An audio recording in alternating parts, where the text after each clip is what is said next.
Fala pessoal, tudo bem?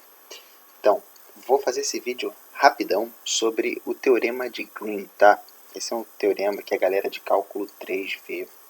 E ele é um teorema muito importante para o cálculo vetorial. É um teorema que vai facilitar muito o cálculo de algumas integrais de linha. Tá? Então eu vou ver com vocês aqui o que diz esse teorema, tá bom? Então tá aí a figura. Vocês podem ver aí uma curva, né? Que eu chamei de gama, essa letra grega aí, gama. Então você tem gama com uma curva, e você tem que essa curva gama, ela está limitando aí uma região D que eu pintei de azul, né? Então o teorema de Green ele se dá nesse contexto, onde você tem essa curva gama, tá? Essa curva tá no plano, no R2, tá bom? Então eu vou aqui enunciar com vocês esse teorema, falando sobre as hipóteses dele, que esse teorema diz, e eu acho que vocês vão achar interessante revisitar esse teorema e ter bastante claro quais são o que esse teorema diz, tá bom? Então vamos nessa. Então a primeira coisa que eu vou falar é sobre essa curva gama, né? Quais são as características dela. Então, o teorema ele começa dizendo o seguinte: seja gama, tá? Uma curva no R2, então vou escrever assim: uma curva tal que ela tem que satisfazer algumas propriedades, tá? A primeira propriedade é que ela é uma curva suave por partes. E o que significa isso? Né? Significa que ela é diferenciável, né? Ela é uma curva para a qual o vetor tangente dela existe, a menos, possivelmente, de alguns bicos que ela pode fazer. Né? Então, deixa eu até sublinhar aqui. Né? Eu desenhei ela com esses bicos de propósito, porque ela pode ter, né, um número finito de regiões assim, né, de quinas, digamos assim. Então poderia ser um quadrado, por exemplo, né? Vou voltar aqui só para a gente seguir. Então essa é a primeira característica dela, tá? A segunda característica dela é que ela tem que ser uma curva fechada e simples, tá? Então vou escrever aqui, ela é simples e fechada, tá? Eu boto essas propriedades juntas, para dizer o seguinte: ela não pode... Bom, primeiro ela é fechada, ela não pode ser uma curva aberta, né? Quer dizer, os pontos dela, ponto inicial e final dela tem que ser o mesmo, ou seja, ela não pode ser uma curva assim, né? Então, esse tipo de curva não entra, né?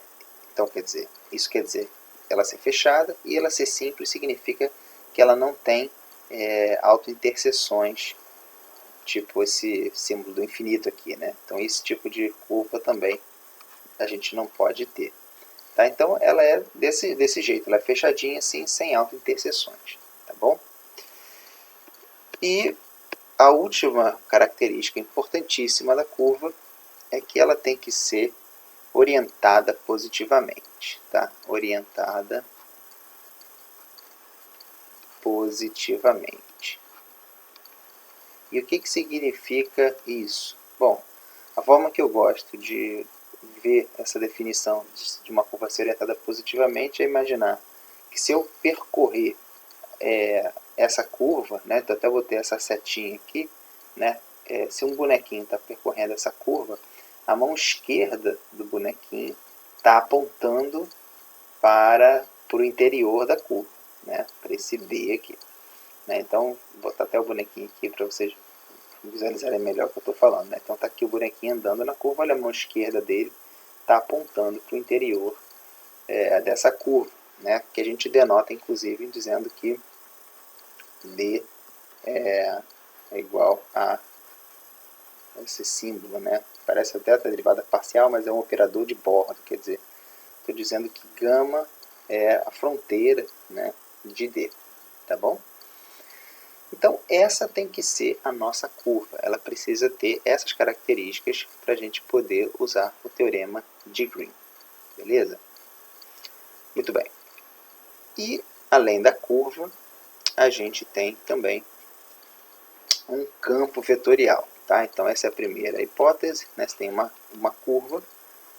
E agora eu vou definir um campo vetorial F, ou seja, de R2 em R2. Tá? Campo vetorial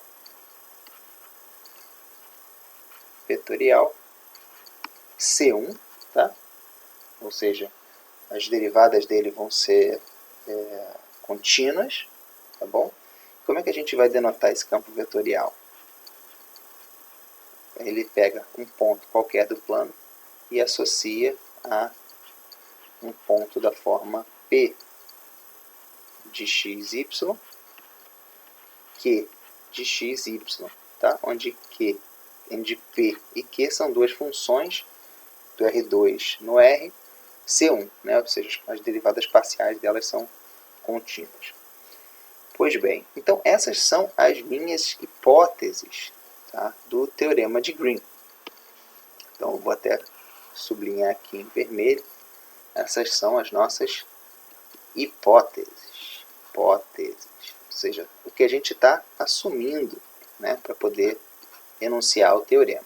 E o que o teorema diz, né, finalmente? Né? Então, se tudo isso é verdade, se a gente tem essa curva com essas propriedades e a gente tem esse campo vetorial, então eu vou escrever aqui, então o que vale? Então, a integral de linha sobre gama do campo, tá bom? Vou chegar um pouquinho mais para cima aqui, é igual a, aí vai vir uma integral dupla sobre D, que é a região, né, o interior, da derivada parcial de Q com relação a x, menos a derivada parcial de P com relação a y, dx, dy. Tá? Então, isso é o que o teorema diz, pessoal.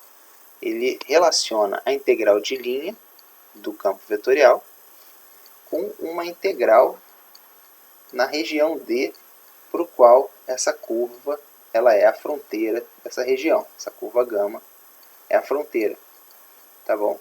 Então, é um teorema super importante, porque ele relaciona essas integrais de linha com uma integral de Riemann, né, numa região do plano. Então, a gente vai poder usar ela para calcular integrais de linha, às vezes substituindo, em vez de calcular a integral de linha, trocar pela integral na região D, ou vice-versa. Às vezes você tem uma integral na região D, você vai transformar ela numa integral de linha, e isso vai facilitar o teu cálculo de integrais, tá bom? Então, para terminar rapidamente aqui, eu só quero que vocês vejam como que esse teorema, né, ele tem um cheirinho, né, ele tem uma cara de teorema fundamental do cálculo, né? Vocês lembram que no teorema fundamental do cálculo você tinha uma função avaliada nos extremos de um intervalo, né, lá do cálculo 1, né? E a gente sabia que a integral, né, de uma função f' no intervalo era dada pela primitiva dessa f', que era f', avaliada nos extremos, né? Então você veja aqui que tem uma certa semelhança, né? Você tem aqui uma função avaliada na fronteira, no caso aqui os pontos B e A são a fronteira do intervalo AB, e você tem essa avaliação é igual à integral de uma derivada dessa função f. Que nesse caso, esse operador aqui, ele lembra uma derivada, né? Então, é isso que eu queria falar. Um abraço.